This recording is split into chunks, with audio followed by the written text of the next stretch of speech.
Hi, welcome to observer.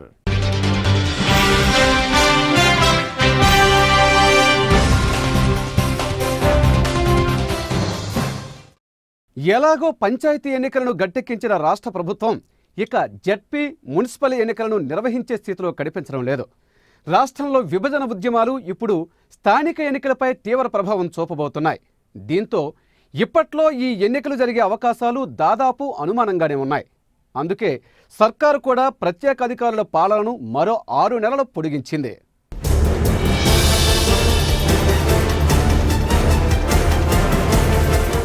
స్థానిక ఎన్నికలను నిర్వహించి వాటిని బలోపేతం చేయాలన్న ప్రభుత్వ సంకల్పం దెబ్బతింది. సకాలంలో ఎన్నికలను నిర్వహించాలనుకున్న పరిస్థితులు కలిసి రావడం లేదు. దీంతో స్థానిక సంస్థలకు ప్రత్యేక అధికారుల పాలనను మరో 6 నెలల పాటు పొడిగించారు. ఎన్నికలు మరో 6 నెలల పాటు జరిగే అవకాశాలు ఎలాగూ కనిపించడం లేదు. ఈలోగా సార్వత్రిక ఎన్నికలు వస్తే మొత్తానికే అవకాశం లేనట్లే.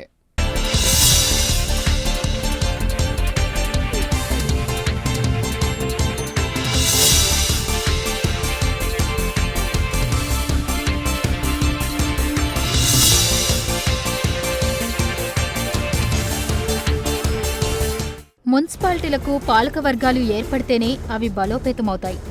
అలాగే వివిధ మార్గాల ద్వారా నిధులు కూడా అందుతాయి. దీంతో డ్రైనేజీలు, మంచినీటి సౌకర్యాలు వంటి వాటికి నిధుల కొరత రాదు.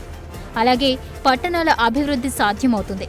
అయితే ఎన్నికలు ఆలస్యం కావడంతో ప్రత్యేకాధికారుల పాలనలోనే మగ్గాల్సి వస్తుంది. విభజన సెగలు, రాజకీయాలు, ఉద్యమాలతో స్థానిక ఎన్నికలు వాయిదా పడ్డట్లే కనిపిస్తున్నాయి. ఇప్పటికే ఉద్యోగులు సమ్మెలో ఉండడంతో సీమాంధ్రలో ఎన్నికల నిర్వహణ సాధ్యం కాదని ప్రభుత్వం భావిస్తోంది. మరోవైపు తెలంగాణలో కూడా విభజన వ్యవహారం కొలిక్కి రాకపోవడంతో ఎన్నికల నిర్వహణ కష్టమేనన్న ఆందోళన వ్యక్తమవుతోంది. దీంతో స్థానిక పురపాలక ఎన్నికల విషయంలో అధికార పార్టీ మరోసారి వెనకడుగు వేసినట్లేనని భావిస్తున్నారు. నిన్నటిదాకా ఎన్నికలు వచ్చేస్తున్నాయంటూ హడావుడి చేసేసి వార్డులు, డివిజన్లు, రిజర్వేషన్లు ఖరారు చేసి తీరా ఇప్పుడు శాంతి భద్రతల సాకు చూపి ప్రభుత్వం తప్పుకుంది. సమస్యలతో సతమతమవుతున్న పుర ప్రజలు మళ్లీ ప్రత్యేక పాలనలో మగ్గనున్నారు. ఇలా ఇప్పటి వరకు 6 సార్లు ప్రత్యేక పాలనే కొనసాగింది. తాజాగా 7వసారి గత నెలాఖరు నుంచి మరో 6 నెలల పాటు అంటే వచ్చే ఏడాది మార్చి వరకు ప్రత్యేక పాలన కొనసాగిస్తూ ప్రభుత్వం ఉత్తర్వులు ఇచ్చింది. వచ్చే ఏడాది ఇదే సమయానికి సాధారణ ఎన్నికలు వచ్చేస్తాయి. అప్పుడు ఎన్నికల నిర్వహణ కష్టసాధ్యం. దీంతో మరో కొన్ని నెలల పాటు పుర ఎన్నికలు వాయిదా వేయక తప్పదు. ప్రభుత్వం పంచాయతీ ఎన్నికలను చిత్తశుద్ధితో నిర్వహించింది. ఆ పద్ధతిలోనే పురపాలక ఎన్నికలను కూడా నిర్వహించాలన్న సంకల్పాన్ని ప్రదర్శించింది. అయితే పంచాయతీ ఎన్నికలు ముగియక ముందే విభజన మంత్రం స్పీడ్గా దూసుకుని వచ్చింది. జూలై 30న తెలంగాణ ఏర్పాటుకు Congress working committee green signal ఇవ్వడంతో పరిస్థితులు తారుమారయ్యాయి.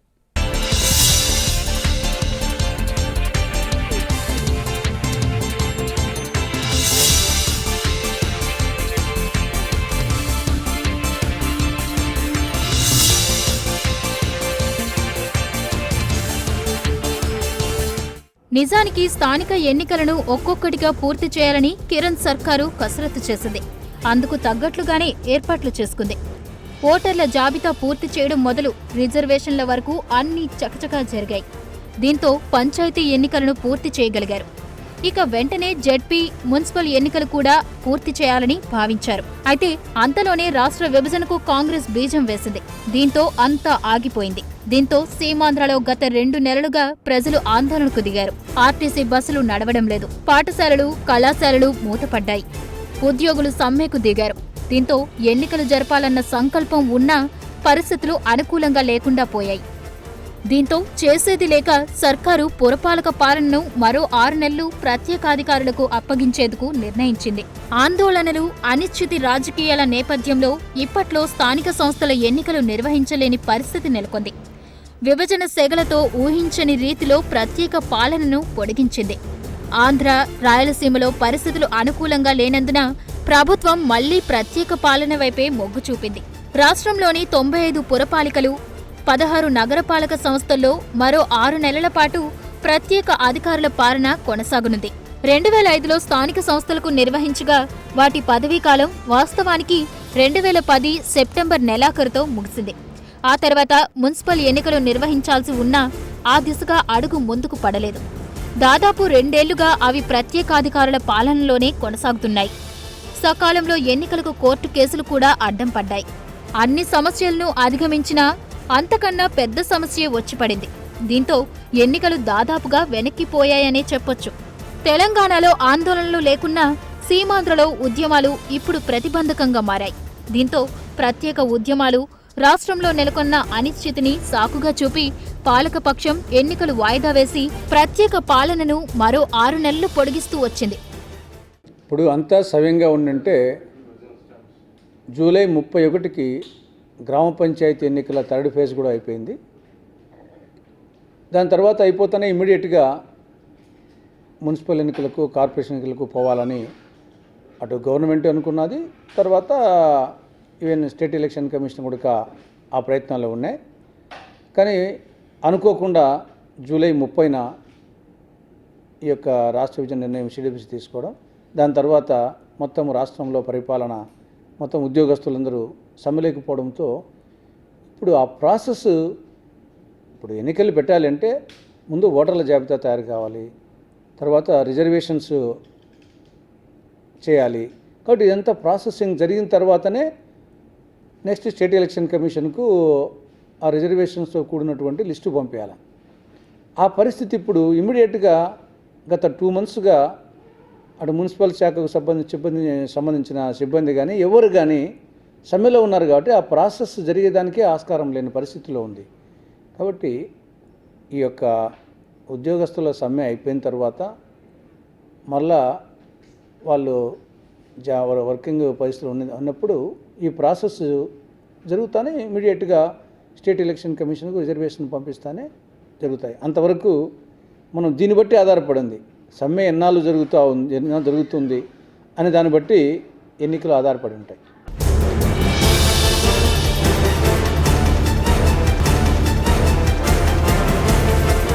కేంద్రంలో ముందస్తు ఎన్నికలు వస్తాయన్న ప్రచారం కూడా జోరుగా సాగుతోంది. నవంబరు లేదా డిసెంబర్ నెలలో ఎన్నికలు రావచ్చని ఊహాగానాలు వస్తున్నాయి. మరోవైపు విభజనకు సంబంధించి ప్రక్రియ నవంబరులో వేగం పుంజుకునేలా కనిపిస్తోంది. ఇక విభజన ప్రక్రియ ప్రారంభమైతే ఎన్నికల నిర్వహణ అసాధ్యమే. ఎన్నికలు ముందస్తుగా వచ్చినా సకాలంలో వచ్చినా ఇప్పుడున్న పరిస్థితుల్లో మున్సిపల్ ఎన్నికలు సాధ్యం కాకపోవచ్చు. ఏతావాతా చూస్తే ఇప్పట్లో జడ్పీ లేదా మున్సిపల్ ఎన్నికలకు ఆస్కారం లేనట్లే కనిపిస్తోంది.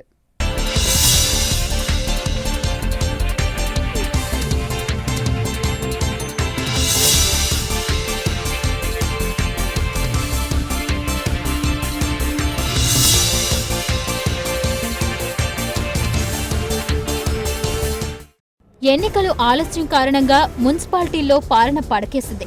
అభివృద్ధి ఆగిపోయింది. కనీస వసతులపై ప్రత్యేకాధికారులు దృష్టి సారించడం లేదన్న ఆరోపణలు ఉన్నాయి. దీంతో మంచినీటి సరఫరా మొదలు పారిశుధ్యం వరకు అన్ని సమస్యలు చుట్టుముట్టాయి. దీంతో ప్రత్యేకాధికారులు కూడా వీటి పరిష్కారంపై పెద్దగా దృష్టి సారించడం లేదు. ఉన్న బాధ్యతలకు తోడు అదనంగా ప్రత్యేక బాధ్యతలు రావడంపై వారు ఆందోళన వ్యక్తం చేస్తున్నారు. అనవసర భారం తమపై పడిందన్న భావన వ్యక్తం చేస్తున్నారు. ఈ దశలో మరో ఏడాది ఎన్నికలు జరిగేనా అన్న అనుమానాలు వ్యక్తమవుతున్నాయి. విభజన ప్రక్రియ చేపట్టి పూర్తి చేయడానికి కనీసం 6 నెలలు పట్టొచ్చు. ఈలోగా సార్వత్రిక ఎన్నికలు కూడా ముంచుకొని రావచ్చు. దీంతో ఎన్నికలు నిర్వహించడం ఎన్నికల సంఘానికి కూడా సాధ్యం కాకపోవచ్చు. పంచాయతీ ఎన్నికలతో పాటే ఇవి నిర్వహించేందుకు రాష్ట్ర ఎన్నికల కమిషన్ అన్ని ఏర్పాట్లు చేసుకుంది. అయితే ఇప్పుడు ప్రక్రియకు బ్రేక్ పడడంతో ఇక ఇప్పటికిప్పుడు కమిషన్ ఎన్నికలు జరిపేందుకు ముందుకు రాకపోవచ్చు. సీమాంధ్రలో నెలకొన్న సంక్లిష్ట పరిస్థితులను కారణంగా చూపుతూ ప్రభుత్వం ప్రత్యేక పాలనను పొడిగిస్తూ ఉత్తర్వులు ఇచ్చింది. అయితే పంచాయతీ ఎన్నికల సమయంలోనే ముఖ్యమంత్రి కిరణ్, పురపాలక మంత్రి తదితర మంత్రులు త్వరలోనే మున్సిపల్స్ నిర్వహిస్తామని ప్రకటనలు చేసి ఎన్నికల వేడి రగిలించారు. శరవేగంగా రిజర్వేషన్లు ఖరారయ్యాయి. ఎన్నికల ప్రక్రియకు సంబంధించి అధికారిక ఏర్పాట్లు దాదాపుగా పూర్తయ్యాయి. ఇక పట్టణాలు, నగరాల చైర్మన్, మేయర్ల రిజర్వేషన్లు ప్రకటించడమే తరువాయిగా మారాయి. ఈ నేపథ్యంలో సీమాంధ్రలో ఆరంభమైన సమైక్యాంధ్ర ఉద్యమం ఎన్నికల నిర్వహణకు వెనకడుగు వేసేలా చేసింది. పంచాయతీ ఎన్నికల సమయంలోనే మున్సిపాలిటీల్లో ఎన్నికల వేడి రాజుకుంది. వార్డుల రిజర్వేషన్లు కూడా ఖరారయ్యాయి. అన్ని రాజకీయ పార్టీలు ఎన్నికలకు సిద్ధం అయ్యాయి. ఈ దశలో విభజన ప్రకటన అన్ని పార్టీల్లోనూ ప్రకంపనలు సృష్టించింది. ఈ దశలో అన్ని రకాల ఆటుపాట్లతో కాంగ్రెస్ ప్రభుత్వం సతమతమవుతోంది. ఇక చేసేది లేక ఎన్నికల వాయిదాకు సుముఖత వ్యక్తం చేసి ప్రత్యేక పాలన పొడిగింపునకు ఉత్తర్వులు ఇచ్చింది.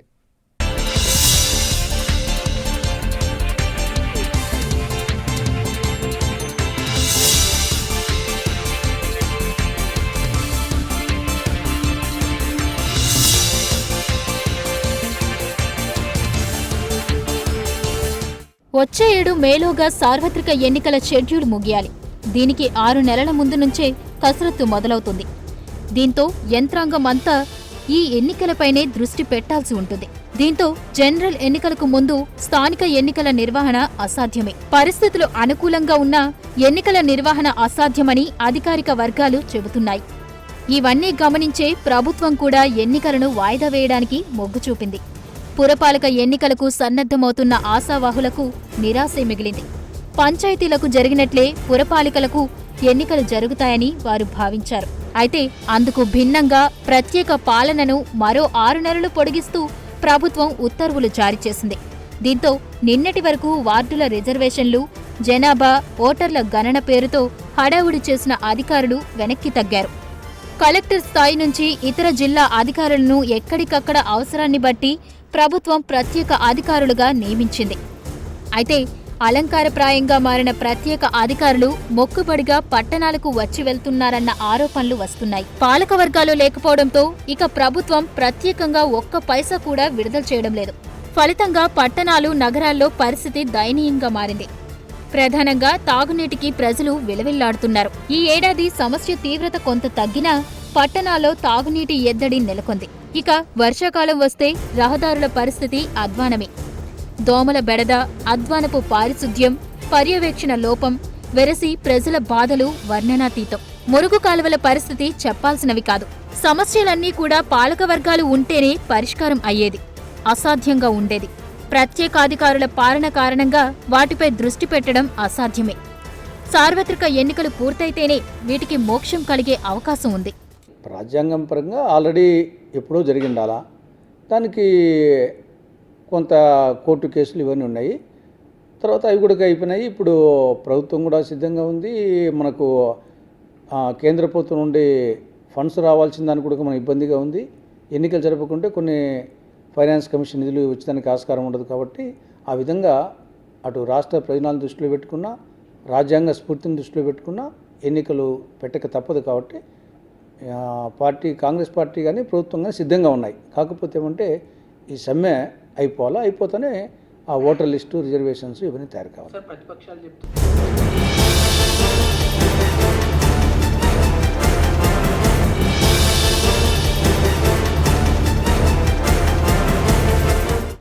నిజానికి వివిధ కారణాల వల్ల ఎన్నికలు వాయిదా పడుతూ వస్తున్నాయి. ఇప్పటికీ 7 సార్లు ప్రత్యేకాధికారుల పాలనను పొడిగించి వచ్చారు. ప్రతి 6 నెలలకో మారు పొడిగిస్తూ వస్తున్నారు. దీంతో ఎన్నికల నిర్వహణకు అవకాశం లేకుండా పోతోంది. ఇప్పుడు 7వసారి ప్రత్యేకాధికారుల పాలనను మరో 6 నెలలు పొడిగించారు. మార్చి వరకు ప్రత్యేకాధికారుల పాలన పొడిగించడంతో ఆ తర్వాత అయినా ఎన్నికలు జరుగుతాయా అన్నది అనుమానంగానే ఉంది.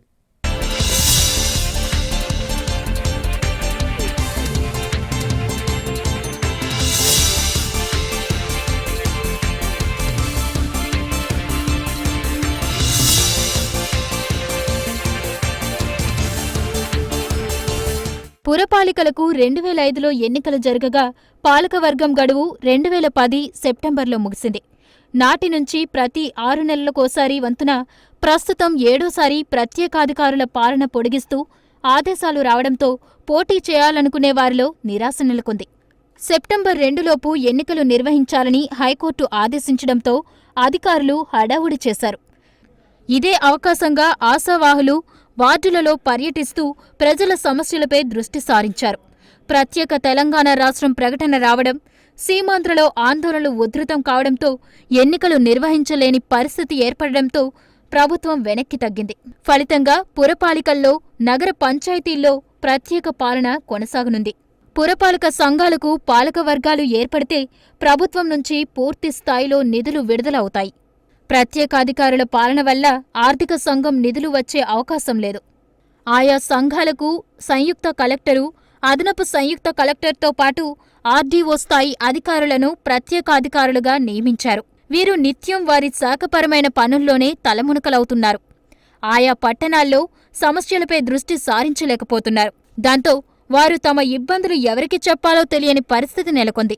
ప్రత్యేకాధికారుల పాలనతోనే నెగ్గుకు వస్తున్న ప్రభుత్వం ఎట్టకేలకు అడుగులు వేస్తుండగా, కేంద్ర ప్రభుత్వం సర్పంచ్ ఎన్నికల చివరి మజిలీలో ఉండగానే తెలంగాణ ప్రక్రియను చేపట్టింది. దీంతో రాష్ట్రంలో అనిశ్చితి పరిస్థితి నెలకొంది. తెలంగాణపై ఒక్క అడుగు కూడా ముందుకు పడకపోవడంతో అటు తెలంగాణ రాష్ట్రం ఏర్పాటు చర్యలు అలాగే ఉండగా, ఆ సమస్యతో ముడిపడి ఉన్న మున్సిపల్ ఎన్నికలను నిర్వహించడంలో ప్రభుత్వం కూడా ఏమీ చేయలేని పరిస్థితిలో కొట్టుమిట్టాడుతోంది. రాష్ట్ర విభజన ప్రకటన రావడంతో సీమాంధ్రలో ఉద్యమాలు కొనసాగుతుండడం వల్ల ఎన్నికలు నిర్వహించలేని పరిస్థితి నెలకొంది. జూలైలో ఎన్నికలు జరిగినాయి, గ్రామ పంచాయతీ ఎన్నికలు. పార్టీ రహిత ఎన్నికలైనప్పటికీ అన్ని పార్టీలు చాలా సీరియస్గా ఎన్నికలు తీసుకొని పార్టిసిపేట్ చేయడం జరిగింది. నంబర్ 1 ప్లేస్లో కాంగ్రెస్, నంబర్ 2 ప్లేస్లో తెలుగుదేశం, నంబర్ 3 ప్లేస్ వైఎస్ఆర్సీ, ఇంకా టీఆర్ఎస్కి సంబంధించి నంబర్ 4th ప్లేసు. తెలంగాణలో 9 జిల్లాల్లో టీఆర్ఎస్ 4th ప్లేస్లో ఉంది. కాబట్టి ఆ ఎన్నికలే ఒక నిదర్శనం. కాంగ్రెస్ పార్టీ మంచి పొజిషన్లో ఉంది. కాబట్టి కాంగ్రెస్ పార్టీ ఎన్నికలకు పోయి ధైర్యం లేదానికి ఆ ఎన్నికల ఫలితాలే దానికి ఆన్సర్. అదేవిధంగా ఈ సమస్య లేకుంటే కనుక మున్సిపల్ ఎన్నికలు పార్టీ సింబల్ మీద జరిగిండేటి, అది అయిపోతానే ఎంపీటీసీ జెడ్పీటీసీ ఎన్నికలు జరిగిండేటి. కాంగ్రెస్ పొజిషన్ ఏమో వాళ్ళకి తెలిసిపోయింది. నామినేటెడ్ పదవులు దక్కక నిరాశగా ఉన్న నేతలు కొందరు స్థానిక ఎన్నికల్లో అయినా ఏదో ఒక పదవితో నెగ్గుకు రావాలని చూశారు. ఇప్పుడు వీరంతా నిరుత్సాహంలో పడ్డారు. రెంటికి చెడ్డ రేవడలా వారి పరిస్థితి తయారైంది. ఇప్పట్లో ఇక ఏ పదవి దక్కేలా లేదు. ఎన్నికల్లో పోటీ చేసే ఛాన్స్ కూడా లేకుండా పోయింది.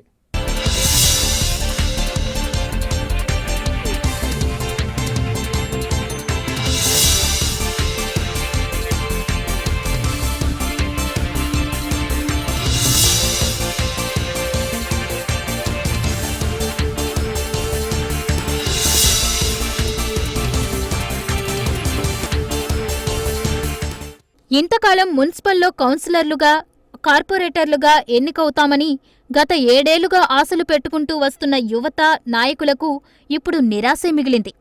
మరో 6 నెలలు ఎన్నికలు నిర్వహించలేమని ప్రభుత్వం ఉత్తర్వులు జారీ చేయడంతో జీర్ణించుకోలేకపోతున్నారు. రాష్ట్రంలోని 95 మున్సిపాలిటీలు, 16 కార్పొరేషన్లు, విజయవాడ మహానగరంలలో 6 నెలల వరకు ఎన్నికలు నిర్వహించలేమని పేర్కొంటూ ప్రత్యేకాధికారుల పాలనను పొడిగిస్తూ ఉత్తర్వులు కూడా విడుదల చేసింది ప్రభుత్వం. గడిచిన 2 ఏళ్లలో ప్రత్యేకాధికారుల పాలనను 7ఓసారి పొడిగించింది ప్రభుత్వం. 2005లో వైఎస్ రాజశేఖర రెడ్డి హయాంలో మున్సిపాలిటీలు, కార్పొరేషన్లకు ఎన్నికలు నిర్వహించిన అధికారులు 2010లోనే కాలపరిమితి ముగిసింది. నేటికి ప్రత్యేకాధికారుల పాలనను పొడిగిస్తూనే వస్తోంది ప్రభుత్వం. 2014లో సాధారణ ఎన్నికలు రానున్నాయి. దీంతో ఈ ఎన్నికలు నిర్వహించే పరిస్థితులు ఇప్పటిలో లేవనేది స్పష్టంగా కనిపిస్తోంది. సాధారణ ఎన్నికలు పూర్తి కావడం, ఆ తర్వాత వచ్చే కొత్త ప్రభుత్వమే ఎన్నికలు నిర్వహించాల్సిన పరిస్థితి ఉందనేది వాస్తవం. ఏదేమైనా మున్సిపాలిటీలకు ఎన్నికలు నిర్వహించకపోవడంతో పాలన మాత్రం పడకేసిందని చెప్పొచ్చు. ప్రత్యేకాధికారులకు, ఎమ్మెల్యేలకు మధ్య సఖ్యత పొసగడం లేదు. దీంతో పట్టణాల్లో పరిపాలన పూర్తిగా స్తంభించిపోయింది. ప్రభుత్వం నుంచి వచ్చే నిధులు కూడా ఖర్చు చేయలేని పరిస్థితిలో అధికారులున్నారు. అటు ప్రజలు తీవ్రంగా ఇబ్బందులు పడుతుంటే, ఇటు పదవులు ఆశించిన నేతలు, యువకులు నిరాశతోనే కాలం వెళ్లదీయాల్సి వస్తోందని ఆవేదన వ్యక్తం చేస్తున్నారు. మొత్తంగా వచ్చే కొత్త ప్రభుత్వంలోనే ఎన్నికలు జరుగుతాయన్నది అర్థం చేసుకోవాల్సిందే. ఇప్పట్లో ఇక ఎన్నికలకు ఛాన్స్ లేనట్లే.